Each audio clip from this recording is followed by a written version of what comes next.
Hello friends, income tax के cases की series में आज जो केस हम डिस्कस करेंगे वो इस चीज को लेकर के है कि यदि एसएससी से रिलेटेड कोई डॉक्यूमेंट्स किसी और दूसरे एसएससी की सर्च में मिलता है तो क्या उन डॉक्यूमेंट्स के बेसिस पर जो डॉक्यूमेंट्स किसी और एसएससी की सर्च में मिले हैं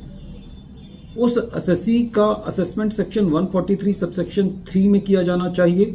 या सेक्शन 148 की एक्सप्लेनेशन 2 की clause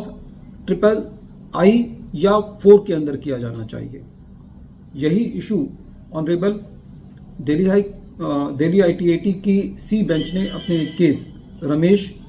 जलपुरी versus deputy commissioner of income tax के केस में डिसाइड किया और ये केस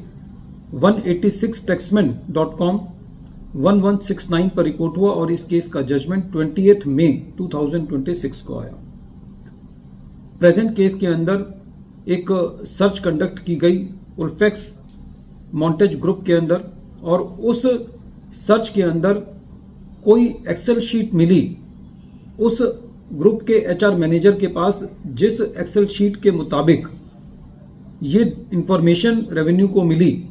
कि कुछ एम्प्लॉयज को जो सैलरी पे की गई है चेक से उस सैलरी के अलावा कुछ टॉप एम्प्लॉयज को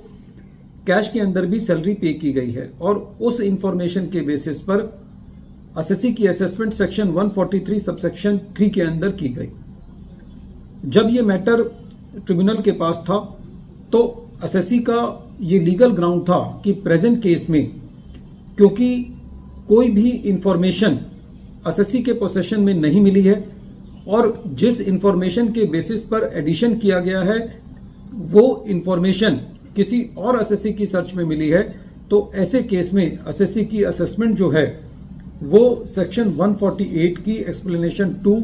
की क्लॉज III या 4 के मुताबिक की जानी चाहिए, ना कि सेक्शन 143 सबसेक्शन 3 के अंदर। जब ट्रिब्यूनल ने इस मैटर को सुना तो ट्रिब्यूनल का ये कहना था कि जिस तरीके का एसएससी का मैटर है ऐसे ही सिमिलर मैटर में ऑलरेडी ट्रिब्यूनल ने उन असेसमेंट्स को क्वेश किया है जो असेसमेंट्स किसी और एसएससी के सर्च के अंदर मिले डॉक्यूमेंट्स या इंफॉर्मेशन के बेसिस पर की गई और वो असेसमेंट सेक्शन 143 सबसेक्शन 3 के अंदर की गई। मोटे तौर पे ट्रिब्यूनल का ये कहना था कि प्रेजेंट केस के अंदर जो असेसमेंट सेक्शन 143 सबसेक्शन 3 में की गई है वो एज पर लॉ नहीं है और असेसमेंट सेक्शन 148 के अंदर की जानी चाहिए। फ्रेंड्स, कई बार ये क्वेश्चन आता है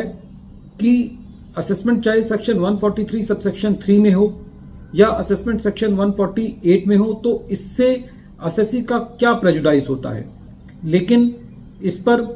काफी सारे कोर्ट्स के डिसीजंस हैं जो कि ये कहते हैं कि लॉ के अंदर जिस काम को करने का यदि कोई तरीका दिया हुआ है तो वो काम खाली उसी तरीके से किया जाना चाहिए और वो काम किसी और तरीके से नहीं किया जा सकता। इसके अलावा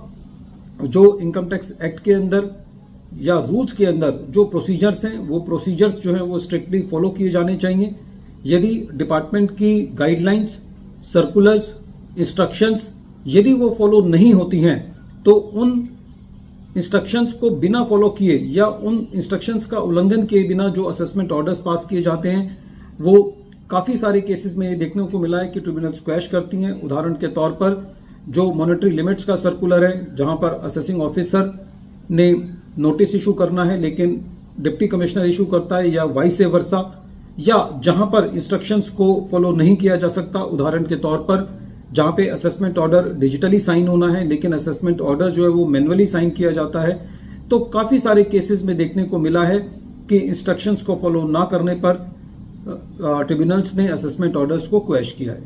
फ्रेंड्स, ये केस बहुत इंपॉर्टेंट है क्योंकि कहीं ना कहीं ये केस इस चीज पर लाइट डालता है कि सेक्शन 143 सबसेक्शन 3 के अंदर असेसमेंट जो की जानी चाहिए वो खाली उस इंफॉर्मेशन के बेसिस पर की जानी चाहिए जो एसएससी की इनकम टैक्स के रिटर्न के अंदर है। लेकिन यदि कोई इंफॉर्मेशन ऐसी इंफॉर्मेशन है जो किसी और एसएससी की सर्च में मिली है तो ड्यू प्रोसीजर ऑफ लॉ को फॉलो करते हुए पहले एसएससी को सेक्शन 148 का नोटिस दिया जाएगा और फिर वो असेसमेंट कंप्लीट की जाएगी।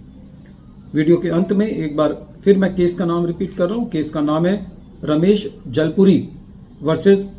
Deputy commissioner of income tax और ये केस 186taxman.com 116-9 पर रिपोर्ट हुआ और इस केस का जजमेंट दिल्ली ITAT की सी बेंच ने 20 मई 2026 को दिया। Thank you friends.